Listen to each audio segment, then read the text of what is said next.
In this video, I'll show you how to add Profile Picture Guard on Facebook step by step. First, open the Facebook app and sign in to your account. Go to your profile and tap your current profile picture. If the Turn on Profile Picture Guard option is available, select it. Facebook will show you information about how Profile Picture Guard helps protect your profile picture from being downloaded, shared, or used in certain ways. Review the information and tap Turn On to enable the guard.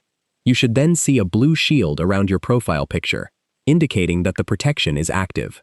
Keep in mind that Profile Picture Guard isn't available for every account or in every country, so you may not see this option. If the feature isn't available, review your Facebook privacy settings and limit who can see or interact with your profile information. That's how you can add Profile Picture Guard on Facebook when the feature is available on your account.